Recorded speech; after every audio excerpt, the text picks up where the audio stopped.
Seth Freeman, Chief Executive Officer at EM Capital, joins us right now. Seth, thanks very much for taking the time. I wanted to start out with crude because crude seems to have made a very critical bottom at around 40. And then the 20% rise that we have seen from there, Seth, has been quick and swift. I was trying to look at the cost of production of crude for some of the players in the shale business, and it seems it's $70.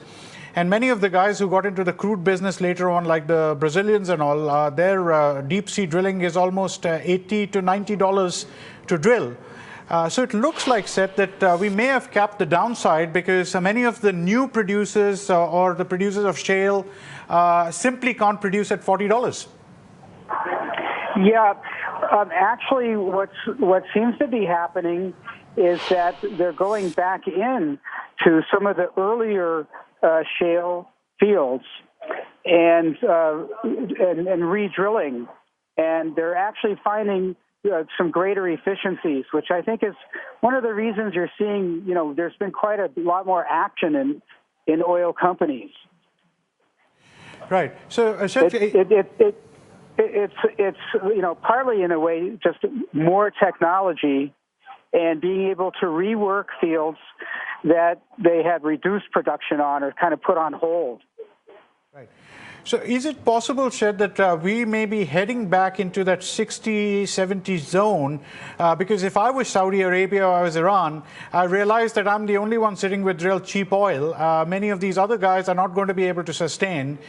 So I may have two thoughts. One, let the price be low so that all of these guys go out of business or mothball their projects. Or two, let the price go up. Which do you think is the strategy they'll use? When it comes right down to it, we're really looking at demand. And we're still seeing, not nearly enough demand, I don't think, to push the prices up. So I would be surprised if we really get up to 60, 70 and stay there. There's just, there's still an abundance of supply. And one of the real problems is that the oil companies have to produce. And, they can't lay everybody off. And they also they're very nimble in many respects in terms of how they work their capital structure. I have to apologize. I don't know if your listeners can hear the University of California, Berkeley band in the background. No, it's your voice is loud and clear, so we wouldn't have minded hearing the band, but no, we're not getting to hear the band. So, Seth, now comes the question. I want to share some statistics with you because, for all the might of India and China, they're just price takers of crude oil. They depend on a place in Oklahoma called Cushing, and maybe some guy setting the benchmark on the WTI, but they really have absolutely no powers to decide what the price of crude should be. Given that scenario, India's oil imports fell by 28%. Now, that doesn't show me too much demand, no matter what anybody says, if crude oil imports are down 28%. Chinese imports were down almost 16%. Said in that scenario, should we really look at demand and supply, or should we look at the fixes of the price in Cushing, Oklahoma, where they can fill up the tanks? A few guys sitting in Wall Street or NYMEX can decide, well, we don't like 45, we'll have this at 60. Your thoughts? Part of that is you're right about one issue, and that's that liquidity. There's an abundance of liquidity, and liquidity is cheap. So it is possible that traders could just be pushing the market around with all this liquidity. But I do believe, though, at the end of the day, it is a supply-demand situation, and we have an excess amount of supply at this time. But it is interesting in a sense that car sales globally are still very robust, and that we're not seeing large, real meaningful increases in oil consumption. And industrial production is also down.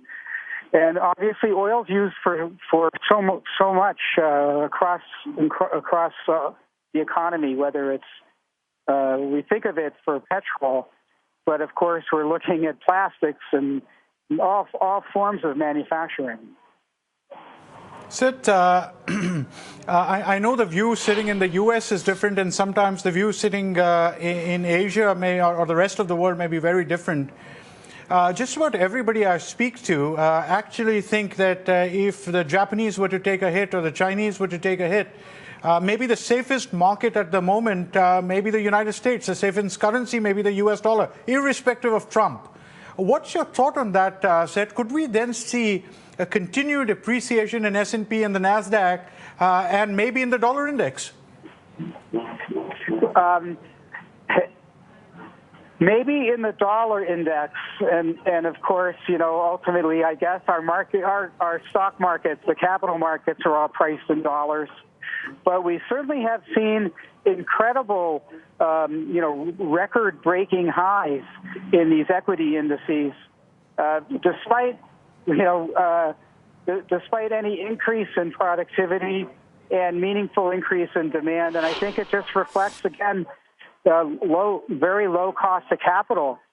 What I think will be most interesting is perhaps in 18 months, 2 years, when we see more normalized interest rates and how this might affect companies that have been on kind of not life support, that would be an exaggeration, but really have had the advantage of low capital costs. There's going to be a lot of financing, especially mortgage financing, frankly, that is been on interest-only type payments, not too dissimilar to what we saw, 10 years ago, starting 10 years ago. And there's a huge batch of these things that are set to be reset, where they're no longer going to be interest-only. They're going to start amortizing. And I think that could have quite a shock.